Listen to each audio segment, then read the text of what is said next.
Sir, I agree with the honorable gentleman who spoke last, that this subject is not new in this House. Very disagreeably to this House, very unfortunately to this nation, and to the peace and prosperity of this whole empire, no topic has been more familiar to us. For 9 long years, session after session, we have been lashed round and round this miserable circle of occasional arguments and temporary expedients. I am sure our heads must turn and our stomachs nauseate with them. We have had them in every shape, we have looked at them in every point of view. Invention is exhausted, reason is fatigued, experience has given judgment, but obstinacy is not yet conquered. He desires to know whether, if we were to repeal this tax, agreeably to the proposition of the honorable gentleman who made the motion, the Americans would not take post on this concession, in order to make a new attack on the next body of taxes, and whether they would not call for a repeal of the duty on wine as loudly as they do now for the repeal of the duty on tea. Sir, I can give no security on this subject. But I will do all that I can, and all that can be fairly demanded. To the experience which the honorable gentleman reprobates in one instant and reverts to in the next, to that experience, without the least wavering or hesitation on my part, I steadily appeal, and would to God there was no other arbiter to decide on the vote with which the House is to conclude this day. When Parliament repealed the Stamp Act in the year 1766, I affirm, first, that the Americans did not in consequence of this measure call upon you to give up the former parliamentary revenue which subsisted in that country, or even any one of the articles which compose it. I affirm also, that, when, departing from the maxims of that repeal, you revived the scheme of taxation, and thereby filled the minds of the colonists with new jealousy and all sorts of apprehensions, then it was that they quarreled with the old taxes as well as the new. Then it was, and not till then, that they questioned all the parts of your legislative power, and by the battery of such questions have shaken the solid structure of this empire to its deepest foundations. Of those 2 propositions I shall, before I have done, give such convincing, such damning proof, that, however the contrary may be whispered in circles or bawled in newspapers, they never more will dare to raise their voices in this House. I speak with great confidence. I have reason for it. The ministers are with me. They at least are convinced that the repeal of the Stamp Act had not, and that no repeal can have, the consequences which the honorable gentleman who defends their measures is so much alarmed at. To their conduct I refer him for a conclusive answer to his objection.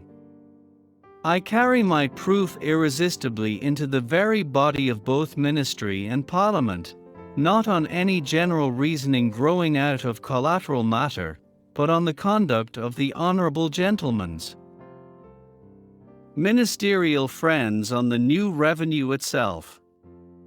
Well, but whatever it is, gentlemen will force the colonists to take the teas. You will force them. Has 7 years' struggle been yet able to force them? Oh, but it seems we are in the right. The tax is trifling, in effect it is rather an exoneration than an imposition. 3/4 of the duty formerly payable on teas exported to America is taken off, the place of collection is only shifted. Instead of the retention of a shilling from the drawback here, it is 3p custom paid in America. All this, sir, is very true. But this is the very folly and mischief of the act.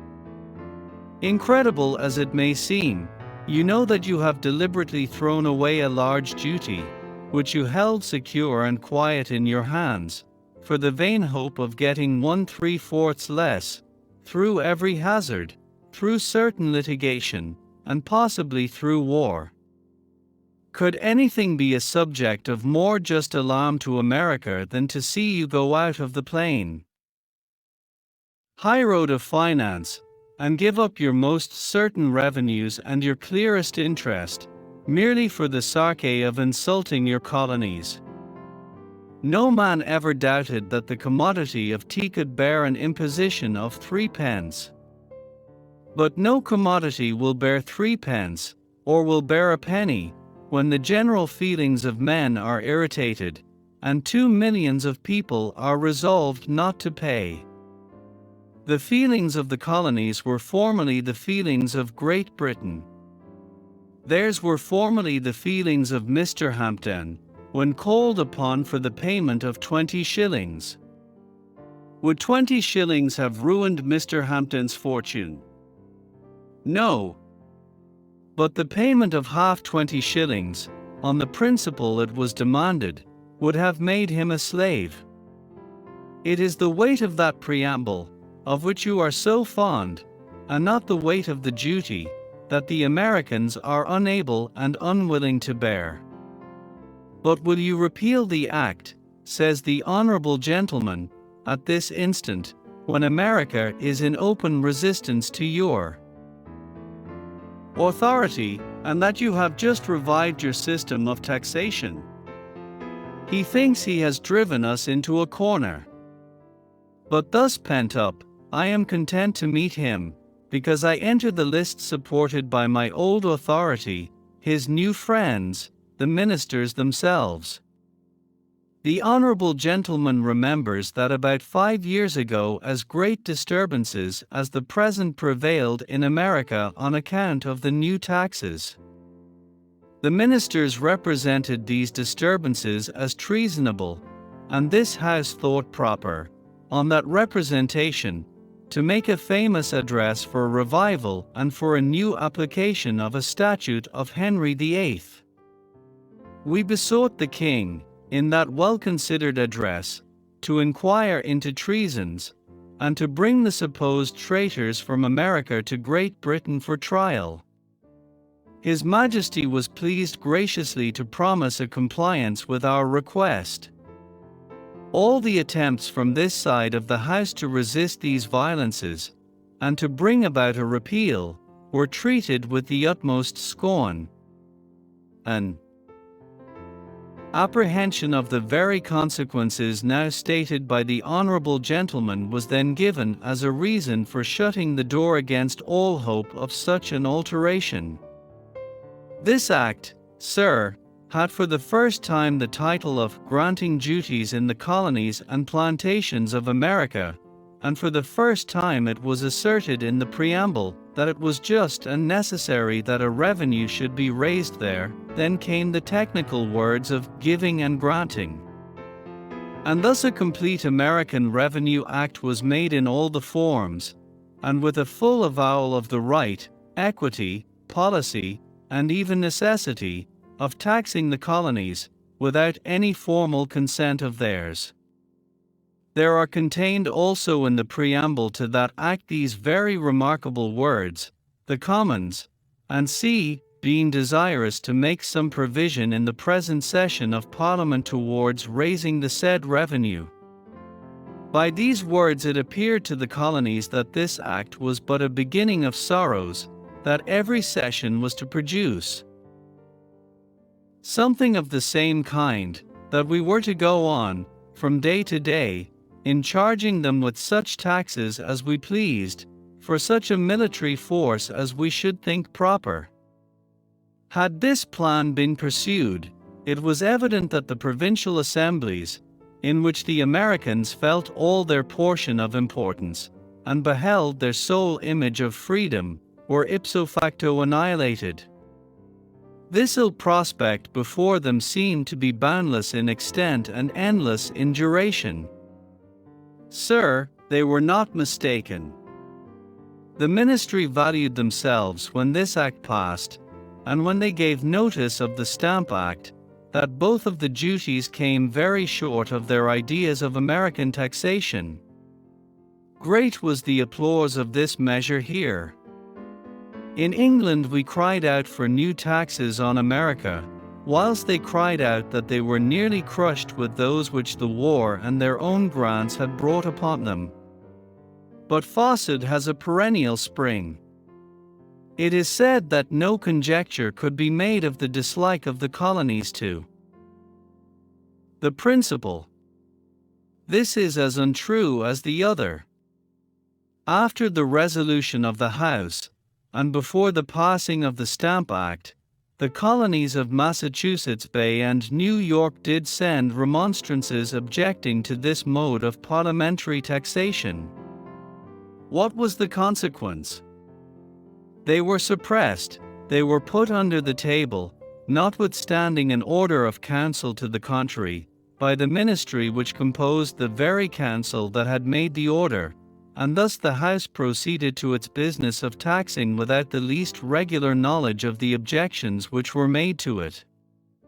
But to give that House its due, it was not over-desirous to receive information or to hear remonstrance. On the 15th of February 1765, whilst the Stamp Act was under deliberation, they refused with scorn even so much as to receive 4 petitions presented from so respectable colonies as Connecticut, Rhode Island, Virginia, and Carolina, besides one from the traders of Jamaica. As to the colonies, they had no alternative left to them but to disobey, or to pay the taxes imposed by that Parliament, which was not suffered, or did not suffer itself, even to hear them remonstrate upon the subject.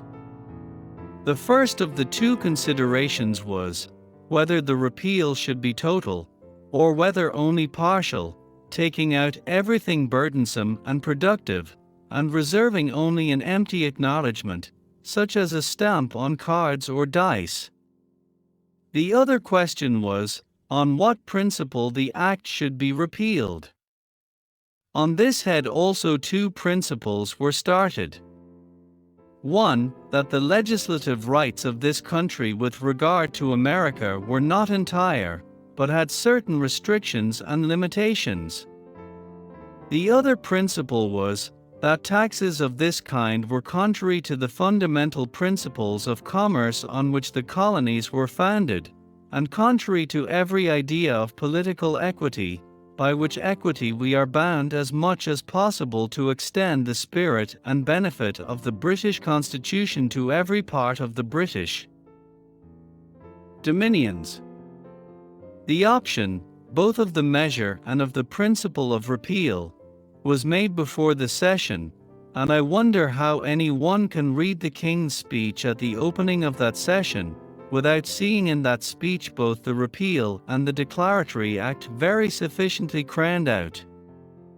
Those who cannot see this can see nothing.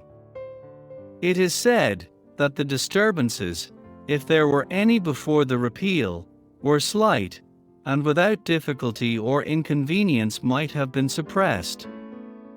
For an answer to this assertion I will send you to the great author and patron of the Stamp Act, who, certainly meaning well to the authority of this country, and fully apprised of the state of that, made, before a repeal was so much as agitated in this House, the motion which is on your journals, and which, to save the clerk the trouble of turning to it, I will now read to you.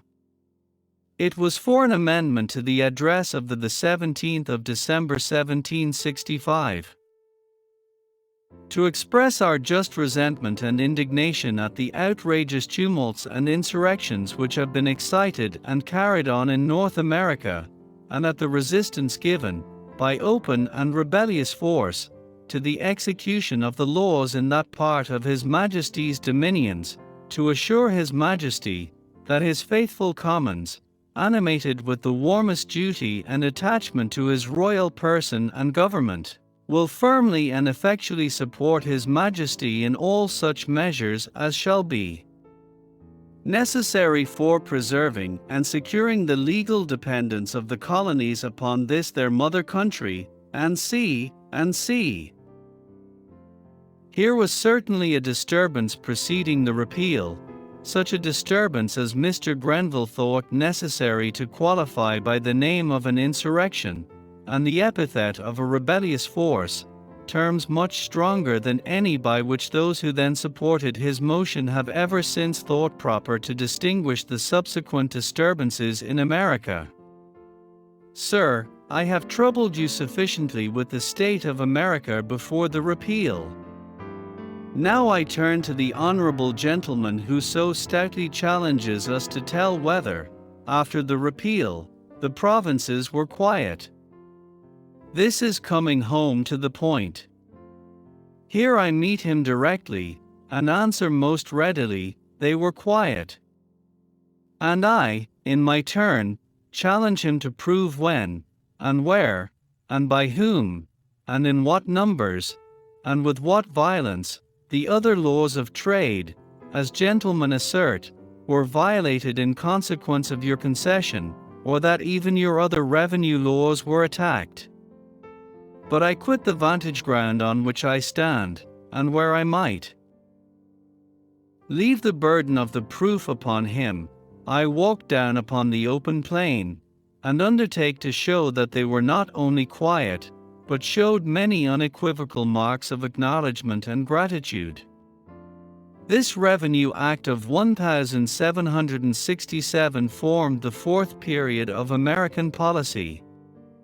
How we have fared since then, what woeful variety of schemes have been adopted, what enforcing, and what repealing, what bullying, and what submitting, what doing, and undoing, what straining, and what relaxing, what assemblies dissolved for not obeying, and called again without obedience, what troops sent out to quell resistance, and, on meeting that resistance, recalled, what shiftings, and changes, and jumblings of all kinds of men at home, which left no possibility of order, consistency, vigor, or even so much as a decent unity of color, in any one public measure. It is a tedious, irksome task. My duty may call me to open it out some other time. On a former occasion I tried your temper on a part of it, for the present I shall forbear. For my part, I should choose, if I could have my wish, that the proposition of the honorable gentleman for the repeal could go to America without the attendance of the penal bills. Alone I could almost answer for its success. I cannot be certain of its reception in the bad company it may keep. In such heterogeneous assortments, the most innocent person will lose the effect of his innocency. Though you should send out this angel of peace, yet you are sending out a destroying angel too, and what would be the effect of the conflict of these two adverse spirits, or which would predominate in the end, is what I dare not say. Whether the lenient measures would cause American passion to subside, or the severe would increase its fury, all this is in the hand of Providence. A noble lord, who spoke some time ago, is full of the fire of ingenious youth, and when he has modeled the ideas of a lively imagination by further experience, he will be an ornament to his country in either house. He has said that the Americans are our children, and how can they revolt against their parent? He says that, if they are not free in their present state, England is not free, because Manchester, and other considerable places, are not represented. So, then, because some towns in England are not represented, America is to have no representative at all. They are our children, but when children ask for bread, we are not to give a stone. Is it because the natural resistance of things, and the various mutations of time, hinders our government, or any scheme of government, from being any more than a sort of approximation to the right, is it therefore that the colonies are to recede from it infinitely? When this child of ours wishes to assimilate to its parent, and to reflect with a true filial resemblance the beauteous countenance of British liberty, are we to turn to them the shameful parts of our Constitution? Are we to give them our weakness for their strength, our opprobrium for their glory, and the slough of slavery, which we are not able to work off, to serve them for their freedom? If this be the case, ask yourselves this question: will they be content in such a state of slavery? If not, look to the consequences. Reflect how you are to govern a people who think they ought to be free, and think they are not. Your scheme yields no revenue, it yields nothing but discontent, disorder, disobedience, and such is the state of America, that, after wading up to your eyes in blood, you could only end just where you begun, that is, to tax where no revenue is to be found. My voice fails me, my inclination, indeed, carries me no further, all is confusion beyond it. Now, sir, I trust I have shown, first on that narrow ground which the honourable gentleman measured, that you are like to lose nothing by complying with the motion, except what you have lost already. I have shown afterwards, that in time of peace you flourished in commerce, and, when war required it, had sufficient aid from the colonies, while you pursued your ancient policy, that you threw everything into confusion, when you made the Stamp Act, and that you restored everything to peace and order, when you repealed it. I have shown that the revival of the system of taxation has produced the very worst effects, and that the partial repeal has produced, not partial good, but universal evil. Let these considerations, founded on facts, not one of which can be denied, bring us back to our reason by the road of our experience. On this business of America, I confess I am serious, even to sadness. I have had but one opinion concerning it, since I sat, and before I sat in Parliament. The noble Lord will, as usual, probably, attribute the part taken by me and my friends in this business to a desire of getting his places. Let him enjoy this happy and original idea. If I deprived him of it, I should take away most of his wit, and all his argument.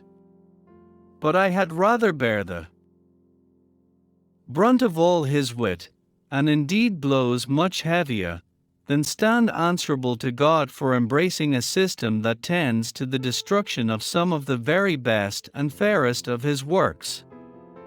But I know the map of England as well as the noble Lord, or as any other person, and I know that the way I take is not the road to preferment. My excellent and honourable friend under me on the floor has trod that road with great toil for upwards of 20 years together. He is not yet arrived at the noble Lord's destination. However, the tracks of my worthy friend are those I have ever wished to follow, because I know they lead to honour. Long may we tread the same road together, whoever may accompany us, or whoever may laugh at us on our journey. I honestly and solemnly declare, I have in all seasons adhered to the system of 1766 for no other reason than that I think it lay deep in your truest interests, and that, by limiting the exercise, it fixes on the firmest foundations a real, consistent, well-grounded authority in Parliament. Until you come back to that system, there will be no peace for England.